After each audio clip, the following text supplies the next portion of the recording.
Evening everyone. A little update on the fry setup that I've got going on. Basically I've had them for about 2 weeks now, 2.5 weeks since they arrived.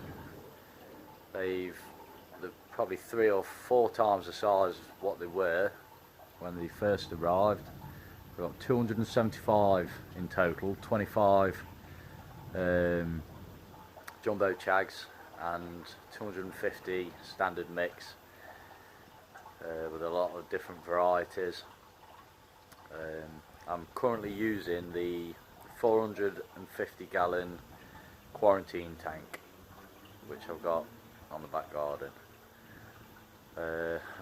I've put the Cottony Koi filter cages 1.5 inch on the side drain, the overflow and the bottom drain. Well, say bottom drain, it's a side bottom drain which is converted down to a 1.5 inch for this particular job. I'll show you the setup and run you through it. This is the food that came with them. Started them off on the 0.5 to 0.8 mil Cuttlebrook Koi farm food, and we're now on the 0.8 to 1.2 mil.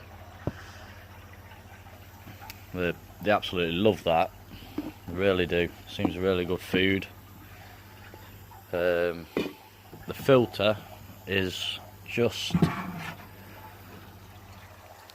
K1 static, it's a K1 filter which was built into the quarantine tank. I just adjusted it for K1. I think originally it was designed for brushes and Japanese matting. Got a 6,000 litre per hour pump running this system. As you can see, it's a good size for the amount of fry that are in it. We've got polycarbonate sheets on it now because it's heated. The water's through a 3-stage VY Air 10-inch cartridge system. As you can see, I'm using a lot of clay twice a week now.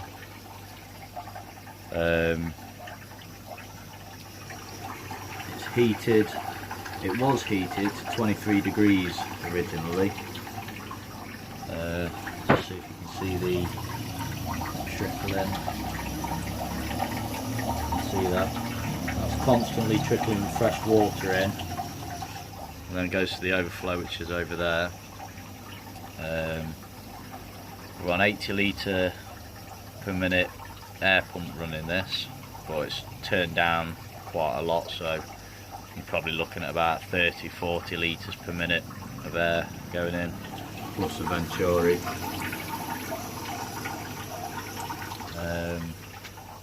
Yeah, it was at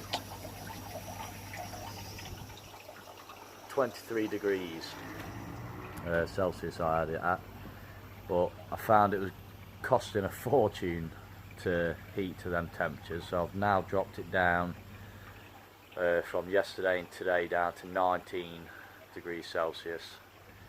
Now see how much that starts costing. I think 19 should be alright. Should still grow pretty well. The feeding, I'm feeding probably about 8 times a day. Just a sprinkle of each size foods. Yeah, growing really well. There's a few, I mean, you can't really see now, but I don't know if you've seen the previous video, there's some coming up to over 3 inch.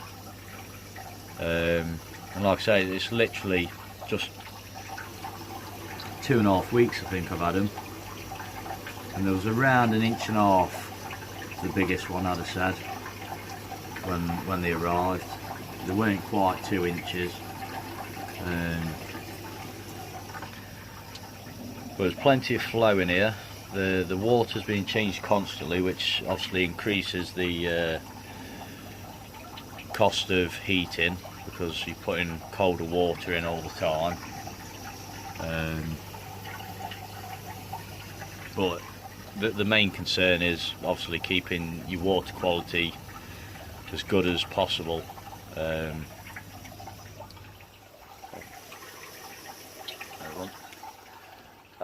The main thing obviously I had a concern with and problems with when I first started was the filter wasn't mature, so I added some mature media from my main pond to the quarantine. That pretty much sorted the ammonia straight away. The ammonia's already at 0, but the nitrite is sky high, hence the trickle feed in now as well. I've increased that today after the water test. The nitrite was creeping up quite a lot. Well, obviously it's got to finish its water cycle, so you know, the biological cycle, eventually it'll sort itself out in another couple of weeks, I'd have thought. I'll just keep testing it daily and alter the flow and the water changes to suit, really. Yeah, that's pretty much it. Clayed the pond as well.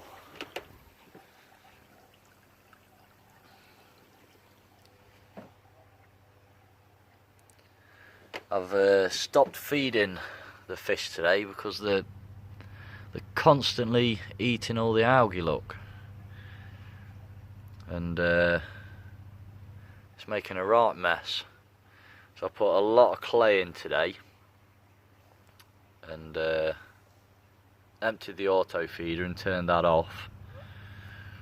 I'm going to give them a couple of days with no food because I was getting a few feeding frenzy damage from eating like piranhas at the surface, all under the auto feeder.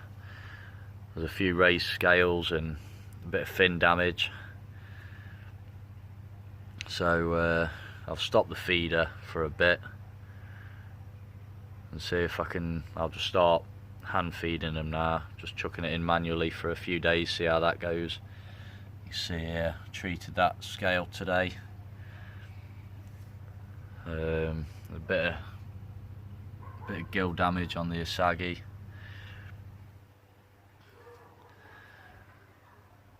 So I'm just tackling this at the moment.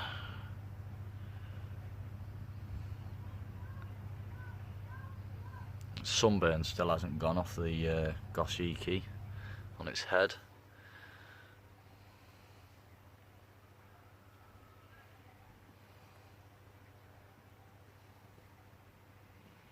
Well, yeah, all's looking good.